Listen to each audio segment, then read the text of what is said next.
আপনারা যেখান থেকে দেশ রূপান্তরের সঙ্গে যুক্ত রয়েছেন সবাইকে স্বাগত জানাচ্ছি। আমরা আপনাদেরকে জানিয়ে রাখতে চাই, দিবাগত রাত সাবেক স্পিকার ডক্টর শিরিন শারমিন চৌধুরীকে গ্রেপ্তার করেছে ঢাকা মহানগর গোয়েন্দা পুলিশ ডিবি। আনুমানিক 4:30টার সময় রাত তাকেই গ্রেপ্তার করেছেন। তবে ডিবির পক্ষ থেকে এখনও পর্যন্ত কোনো আনুষ্ঠানিক বক্তব্য পাওয়া যায়নি কোন মামলায় বা কী কারণে তাকে গ্রেপ্তার করা হয়েছে। তবে যেমনটি ডিবির পক্ষ থেকে জানানো হয়েছে, পরবর্তীতে আনুষ্ঠানিকভাবে তারা জানাবেন কোন মামলায় বা কী কারণে গ্রেপ্তার করা হয়েছে। সব কিছু মিলিয়ে যদি আমরা আপনাদেরকে জানিয়ে রাখতে চাই, রংপুর 6 আসন থেকে সংসদ নির্বাচন করেই কিন্তু তিনি নির্বাচিত হয়েছেন সংসদ সদস্য হিসাবে। তবে 2017 আমরা আপনাদেরকে একটু দেখানোর চেষ্টা করছি সরাসরি ডিবির যে প্রধান যে কার্যালয় আছে, কার্যালয়ের সামনের থেকে সরাসরি যুক্ত হয়ে।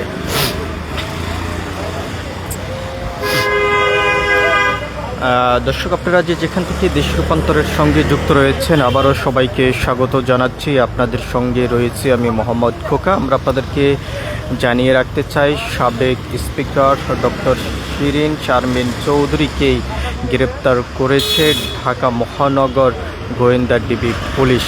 এবং দিবাগত রাত ভোর আনুমানিক 4:30টার সময় তাকে ধানমন্ডি 32 তার নিজ বাসা থেকে গ্রেপ্তার করেন।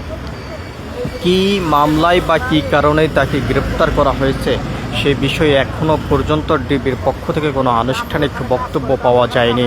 ডিবির পক্ষ থেকে যেমনটি জানানো হয়েছে,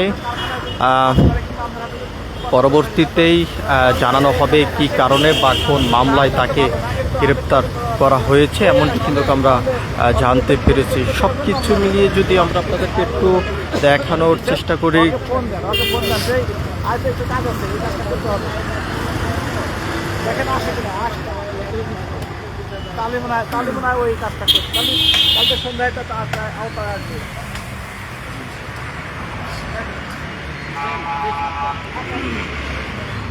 আমার লাইভের ভিতরে হাঁটার মারলে তখন লাইটটা ফার্স্ট হয়ে যাবে, স্ক্রিনে ভালো লাগে ঠিক থাকে বলেন যে ঘুরে চালাইতে চালাইতে বন্ধ ছিল, কিন্তু আমার তো করতে গেলে তখন সমস্যা।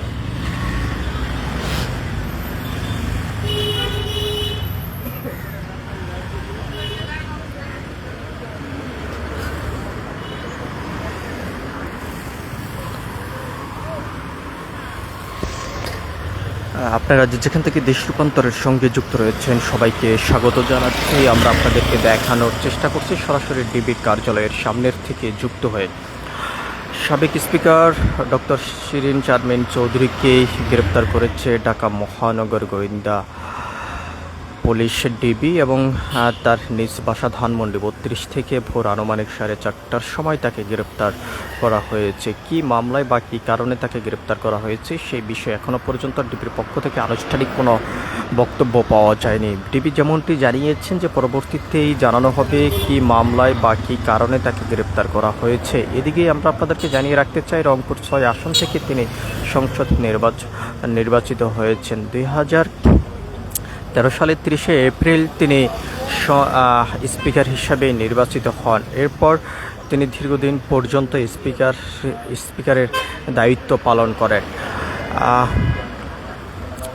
বিগত সরকার, তৎকালীন আওয়ামী সরকার আমলেই তিনি স্পিকারের দায়িত্ব পালন করেন এবং ছাত্র জনতার আন্দোলনের মধ্য দিয়েই বিগত সরকারের ক্ষমতা উচ্চত হওয়ার পর থেকেই তিনি 27 দিন পরেই স্পিকারের পদত্যাগ করেন। এরপর থেকেই তিনি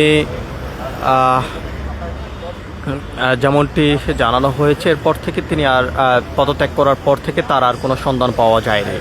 ডিবি এই চৌকস টিম দিবাগত রাত ভোর 4:30টার সময় তার ধানমন্ডি 32 বাসা থেকে তাকে আটক করা হয়েছে। এবং কী কারণে আটক করা হয়েছে বা কোন মামলায় তাকে আটক করা হয়েছে এখনও পর্যন্ত সেই বিষয়ে এখনও পর্যন্ত ডিবির পক্ষ থেকে আনুষ্ঠানিক কোনো বক্তব্য পাওয়া যায়নি। তবে ডিবির পক্ষ থেকে যেমনটি জানানো হয়েছে কোন মামলায় বা কী অপরাধে তাকে গ্রেপ্তার করা হয়েছে সেই বিষয়টি আনুষ্ঠানিকভাবে পরবর্তীতে জানিয়ে দেওয়া হবে বলে এমনটি কিন্তু ডিবির পক্ষ থেকে জানানো হয়েছে। আমরা আপনাদেরকে একটু দেখানোর চেষ্টা করছি, যদি অন্যদিকেই যেমনটি ধারণা করা হচ্ছে যে ডিবির যে কার্যালয় নিয়ে আসা হয়েছে এখানে তাকেই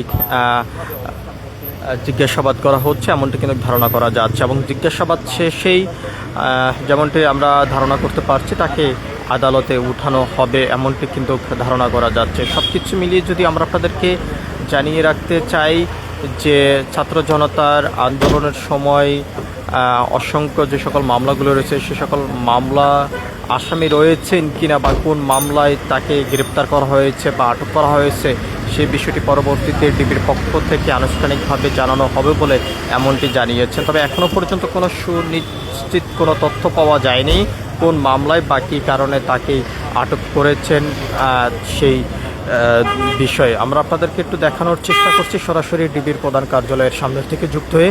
তিনি আটক হওয়ার পর থেকে এখনও পর্যন্ত ডিবির হেফাজতে আছেন এবং যেমনটি ধারণা করা যাচ্ছে তাকে জিজ্ঞাসাবাদ করা হচ্ছে।